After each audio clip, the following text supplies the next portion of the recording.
اکثر گرمیوں میں یہی دیکھا گیا ہے، خاص طور پہ جیسے برسات کا موسم سٹارٹ ہوتا ہے تو نوجوان لڑکے لڑکیوں میں نکسیر پھوٹنے کا یعنی کہ ناک سے خون آنے کی وبا یا بیماری کامن ہو جاتی ہے۔ اس میں بہت سے عوامل یہی اکثر لوگ یہی سمجھتے ہیں کہ یہ اب ہم سر کو پیچھے کریں گے تو شاید خون رک جائے، لیکن خدا رہا ایسی غلطی کبھی بھی نہ کیجیے گا۔ وہ خون آپ کے کیا ہے کہ اندر حلق میں جانا شروع ہو جائے گا اور وہ مختلف بیماریوں کا باعث بن جائے گا، جس میں آپ کا معدہ افیکٹ ہوگا، جگر افیکٹ ہوگا۔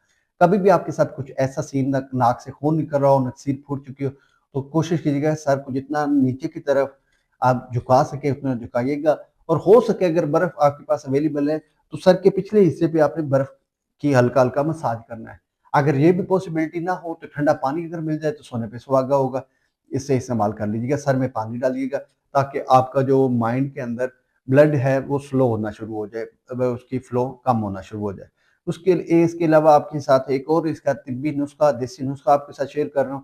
جن بچوں کو، بچیوں کو، لڑکوں کو، لڑکیوں کو یہ امراض میں مبتلا ہے اور ان کے ساتھ جو مبتلا ہوتے ہیں وہ تو ہفتے میں دو دو تین تین مرتبہ نکسی جیسے مولک مرض میں مبتلا ہو جاتے ہیں، اور ویکنس اور چہرے رنگ پیلا ہو جاتا ہے، اور بعض اوقات تو دیکھنے میں یہ ہے کہ بیہوشی تک کی پوزیشن آ جاتی ہے۔ اس کے لیے بہترین اور مجرب سا نسخہ آپ کے ساتھ شیئر کر رہا ہوں، صدقہ جاریہ سمجھتے ہوئے آپ بھی صدقہ جاریہ میں شامل ہو جائے گا اور ویڈیو کو آگے شیئر کیجیے گا۔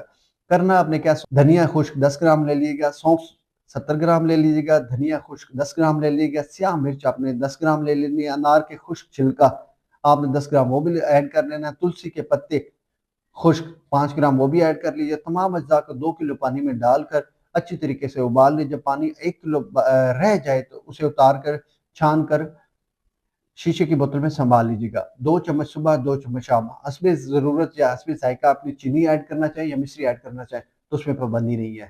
دعاؤں میں بس یاد رکھیے گا۔ السلام علیکم۔